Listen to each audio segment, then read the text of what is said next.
నేను ప్లేట్లో సర్వ్ చేశాను. చూడండి ఎంత బాగా రోస్ట్ అయింది. లుక్ కానీ టేస్ట్ కానీ రెస్టారెంట్ స్టైల్ అండి. ఎగ్జాక్ట్ అలానే వచ్చింది. టేస్ట్ కూడా అలానే ఉంటుంది. మనం ఈజీగా ఇంట్లోనే చేసుకోవచ్చు. దీన్ని గ్రీన్ చట్నీతో తింటే చక్కగా డైజెస్ట్ అవుతుంది.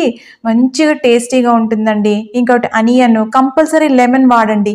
అది ఏ ప్రోటీన్ అయినా సరే, అంటే ఫిష్ అయినా ఈ చికెన్ అయినా ఏదైనా సరే ప్రోటీన్ తిన్నప్పుడు లెమన్ వాడడం చాలా మంచిది.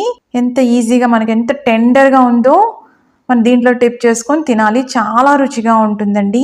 ఒక మంచి సాలడ్ అంటే అనియన్, క్యారెట్ అలాగే క్యూకంబర్ పెట్టుకొని తినండి. ఒక కంప్లీట్ మీల్ లా ఉంటుందన్నమాట. మాక్సిమం రైస్ కానీ రోటీస్ కానీ అవాయిడ్ చేయండి. కాకపోతే నేను జస్ట్ కాంబినేషన్ చూపించడానికి నేను చూపిస్తున్నాను ఇక్కడ. ఈ రెసిపీ కనుక మీకు నచ్చినట్టయితే లైక్ చేయండి, షేర్ చేయండి. అలాగే ట్రై చేసి ఎలా వచ్చిందో కూడా కమెంట్స్లో పెట్టండి.